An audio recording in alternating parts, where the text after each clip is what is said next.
Live from WTVO Rockford and your home team.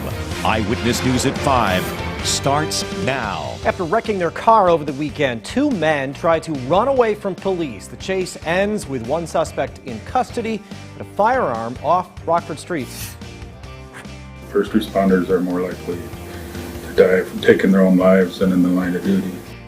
Some of the men and women who protect our communities could use a helping hand themselves. A recent incident brings attention to the need for first responders' mental health resources.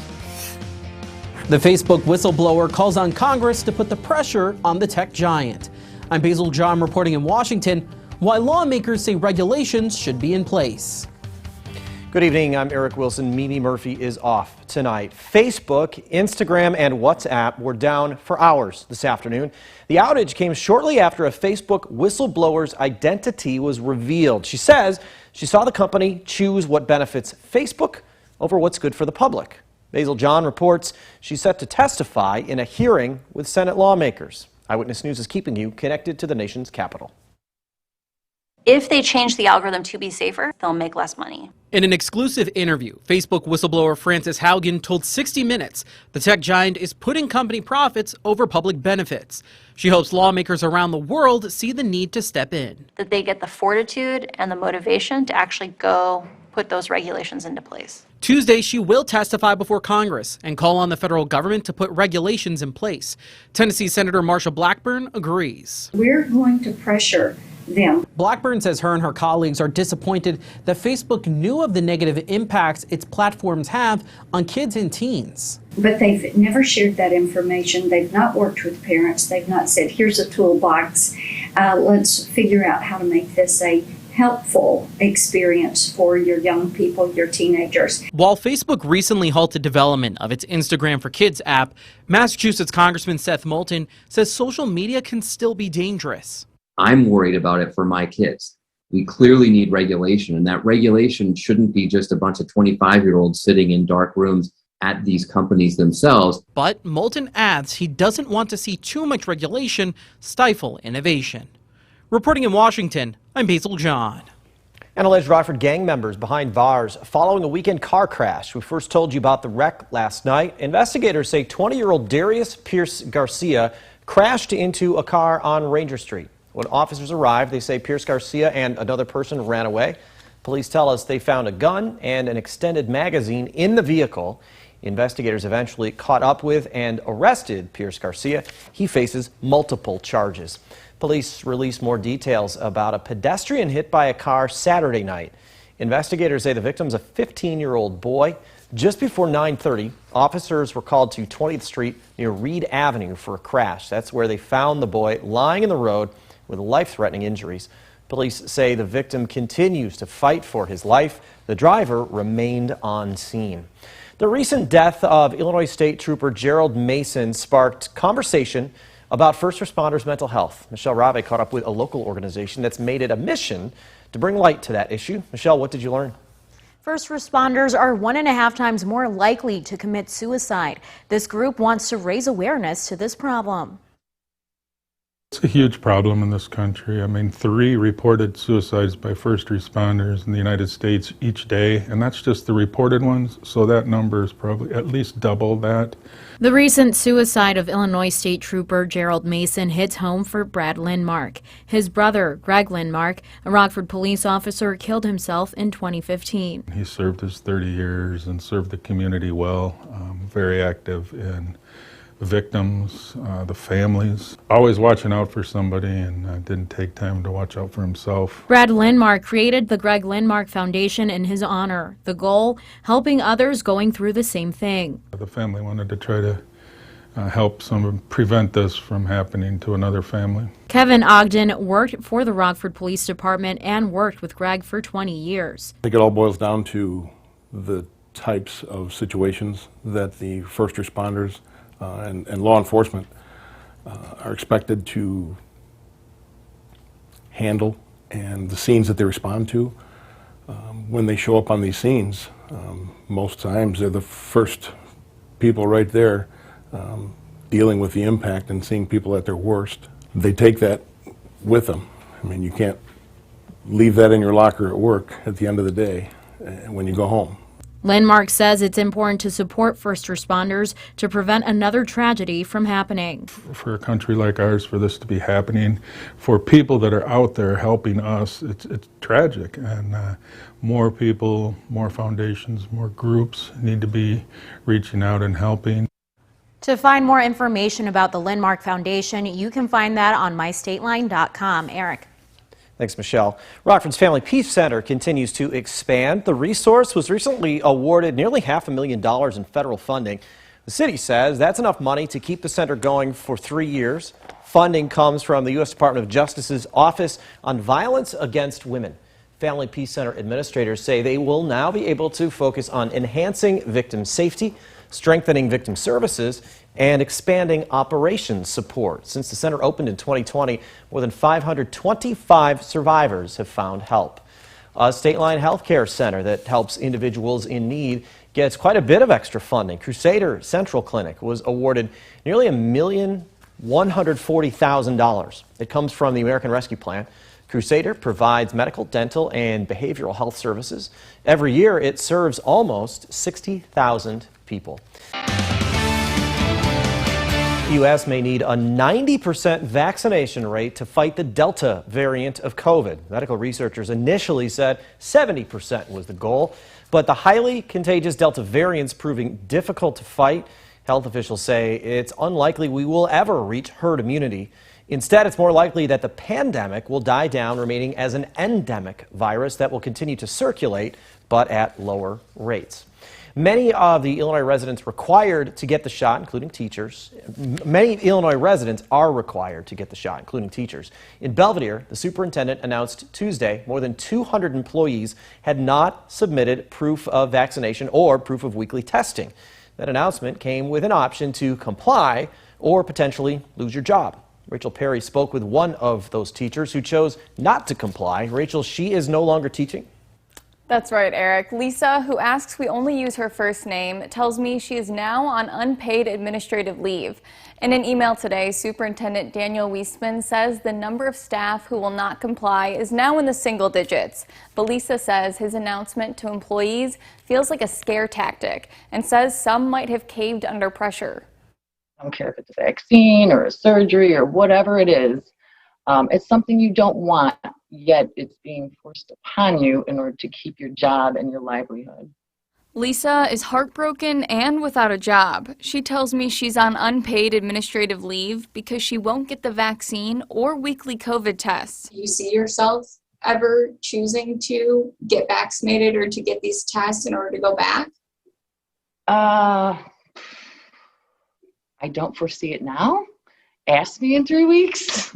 Belvedere Superintendent Daniel Weissman announced Tuesday all staff who do not comply with the vaccine requirement or weekly testing will be put on unpaid administrative leave effective now. Lisa is a mother of 4 and taught in the district for nearly 7 years. Since I teach history, I think I have that strong connection to the Constitution, and I'm just not willing to give that freedom up. She says after a hard year of remote learning, the announcement feels like a betrayal. But that was a really rough time. And then to come back this year, to have this thrown on us, it's not fair.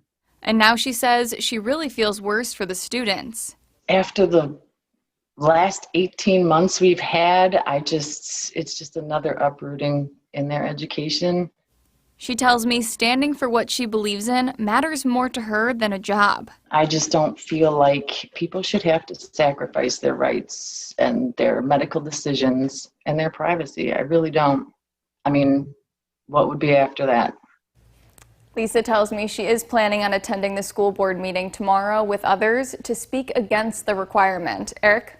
Now, your First Warn weather forecast from Chief Meteorologist Candace King. Well, we've had some breaks in some of the cloud cover here for us this afternoon, but we've also had a few more scattered showers kind of work in from the north and northeast today, all rotating around an area of low pressure that is well off on the eastern side of the Great Lakes. We've got a few lighter showers now coming down past through the Rockford area, through Beloit, now working down towards Rochelle and up to the north there near Stillman Valley. Once you get out towards Leaf River, Byron, actually I should say to the east there of Leaf River, more more towards the Byron region. These are not going to amount to much and really kind of fizzling out a bit here as we work a little bit further to the southwest. The reason why they're coming in from the northeast, because wind around low pressure flows counterclockwise. So you get that counterclockwise motion around that low, and you get those showers coming in from the north and northeast. These will lose a little bit of steam here over the next hour or two, and then it's the cloud cover that we deal with here as we go through this evening. We are still going to keep with a few of those clouds as we go through the night tonight, and again might even see some patchy fog as the wind does lighten up.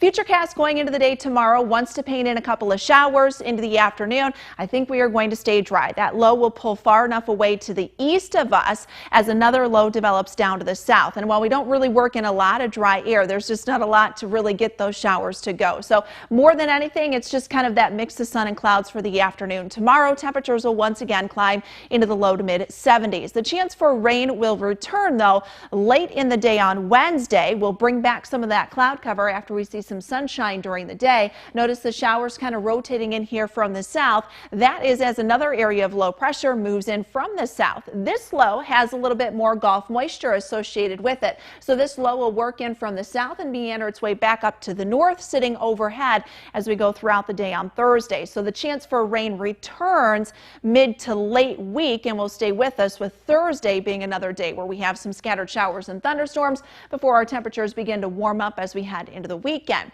Now, it's usually this time of year we look for that drier air to move in, right? With those dew point temperatures in the 50s and the 40s, feeling more like fall. That's not going to be the case this week. In fact, our dew points today were in the 60s, and this is kind of significant because it's a sign of just the amount of moisture we still have in the atmosphere. And notice as we go through the week, our dew point trend keeps those numbers in the low to even mid 60s. As we pull in more of that moisture on Thursday, that'll make it feel more, maybe a little on the muggier side Thursday afternoon. So not really feeling fall-like, even though temperatures will be just a smidge cooler. 68 right now in Rockford, had a shower go through. 70 our current temperature in Janesville, 73 in Freeport. Our numbers right now for our weather watchers: 74 for Ken and Belvedere. Had a little bit of rain come through about 3 o'clock today. 72 for Ben and South Beloit. Dew point temperature sits at 60. A trace of rain for Bob here in Rockford. Current temperature sits at 72. And Mike just checking in, our weather watcher just north of Forston, also sitting in with a cloudy sky in the lower 70s. We are down to 60 degrees tonight. We've got a few of those evening scattered showers, and then our skies will turn mostly cloudy here. Winds will stay from the northeast as we go through the afternoon tomorrow. Again, going to be a little on the breezy side. Temperatures will warm to about 75 for the afternoon. Low to mid 70s, that's where we stay as we go throughout the week. But notice once that wind direction begins to shift around to the southwest, we see that temperature climb into the low 80s here, Eric, as we head towards Saturday and Sunday. Now, the Napleton Sports Desk with Sports Director Scott Leber. Bears fans were exhilarated by what they saw yesterday. First and foremost, refreshing play calling by offensive coordinator Bill Lazor and positive strides made by Justin Fields. But leave it to Matt Nagy to completely squash all those positive vibes. You know the line, if it ain't broke, don't fix it. Well, the Bears offense wasn't broke yesterday. It worked, but Nagy wants to meddle with it by reverting to his old ways. He told reporters this morning that if Andy Dalton is healthy, Dalton will be back on the field at quarterback. And if Dalton's the quarterback, Nagy will most likely be calling the plays again. Nagy didn't say that part, but that's what his plan is. Look, yesterday was one game against a bad Lions defense, so we can't judge Bill Lazor's play calling on one game, except Lazor also called plays the latter half of last season, and we saw significant improvement in the offense then too. So it's clear Lazor is a far superior play caller than Nagy is. And it's also clear that Justin Fields can handle being a starting quarterback in the NFL right now if Matt Lazor is calling the plays and giving Fields some pass protection schemes. Instead, it seems Matt Nagy will remain stubborn and brush all that aside to call plays for Andy Dalton. Nagy's stubbornness is going to cost him his job eventually and cost his franchise dearly.